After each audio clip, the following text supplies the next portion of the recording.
On va parler de Monaco, Daniel, Nico. Monaco qui s'est vu un peu trop beau à Sochaux, puis dont on remarque le fléchissement depuis quelques matchs. Alors est-ce que c'est annonciateur de lendemain difficile? Est-ce que la fameuse mayonnaise qu'avait bien pris, et que Ranieri était à l'origine d'ailleurs de cette mayonnaise-là, a montré ses limites?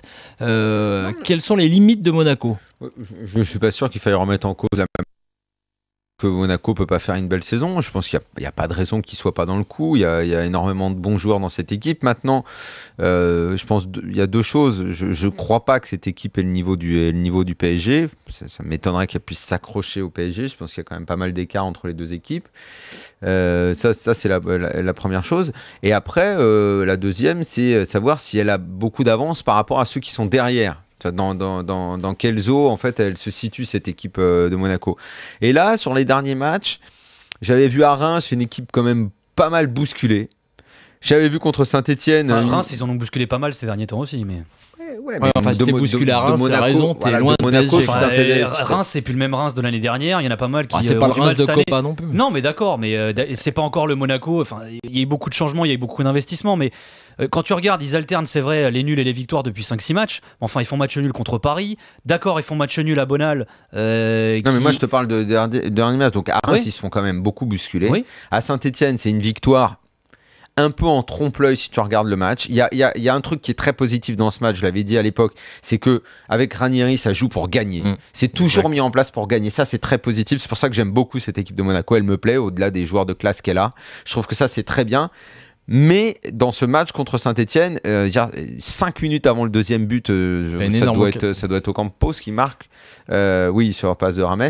Il y a énorme occasion de Gradel, qui a vraiment balle de braquage, quoi, parce que la victoire de Saint-Etienne aurait peut-être été un peu usurpée sur ce coup-là.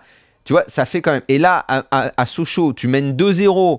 T'as le deuxième but qu'on t'a donné parce que c'est un cadeau, la passe en rentrée de Carlao. Mais c'est pas que t'es facile. T'es quand même vachement bousculé sur ce match par Sochaux. Sochaux, sur l'ensemble du match, ils sont meilleurs que toi. Les mecs mènent 2-0 et ils se disent on joue Nico, face à l'avant-dernier. Je suis en train de te parler du jeu. Oui, mais sur le jeu, Sochaux fait plus que les bousculés. Il y a un aspect psychologique qui est indéniable. Je veux dire, ça compte forcément. La question est de savoir si Monaco est vraiment fort ou si dans cette Ligue 1, ils vont pas être bousculés plus que ça. Pour revenir à ça et pour rebondir, est-ce que Ranieri est pas finalement trop ambitieux? Alors moi, c'est possible par rapport son effectif. Je pense pas que ce soit Ranieri qui soit ambitieux. Il y a des mecs qui ont aligné. Il a des patrons qui ont aligné beaucoup de. Non, parce que je parlais de son jeu. Je parlais du jeu. Et quand je vois, moi, je suis d'accord avec Daniel. Ce que j'ai adoré depuis le début avec cette équipe, y compris à Marseille, c'est une équipe qui joue. Et même quand ils mènent avec un but d'avance, ils vont essayer de marquer le deuxième. Mais il faut de l'équilibre aussi. Non, mais c'est vrai qu'il y a des joueurs de talent partout. Maintenant derrière. Mais en quoi il est trop ambitieux? Ça, je comprends pas. Parce que par moment, quand tu mènes 2-0, il faut aussi qu'à un moment donné, t'aies de l'équilibre. Voilà. Non, mais le truc, c'est quoi? C'est que grosso modo, on avait dit dès le départ, devant, bon, t'as du Cador, au milieu, Moutinho, même quand Toulalan va revenir, parce que là, il n'est pas encore totalement revenu. Bon, t'as de quoi faire. Mais moi, depuis le début, c'est leur défense qui m'inquiète. Parce que moi, Carvalho, Abidal, c'est très bien, mais bon, entre. C'est très lent.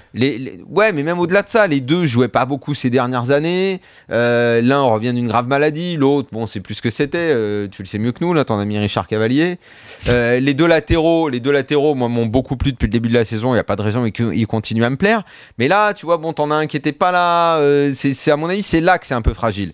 Dans ce secteur-là, c'est un peu fragile. Il y a eu une petite analyse un peu en trompe-l'œil, c'était les stats. Monaco, pendant un moment, avait la meilleure défense. On avait tendance à se cacher un peu derrière ça pour analyser. Ceci dit, il y a deux bons tests qui vont arriver. Ils vont jouer Lyon. Alors, ok, c'est plus grand Lyon, mais surtout après, ils vont à Lille en championnat. Entre-temps, il y a le match de Coupe de la Ligue face à Reims. Mais le match face à Lille, ça va être un nouveau bon test pour eux après celui contre le PSG. Mais après, tu maintenant, vois, contre une équipe qui joue, Monaco peut être mieux, justement. La seule chose que je trouve un peu contrariante par rapport à Monaco, c'est ce match face à Bonal. Alors, il y a l'aspect psychologique. Face à Bonal, face à Sochaux.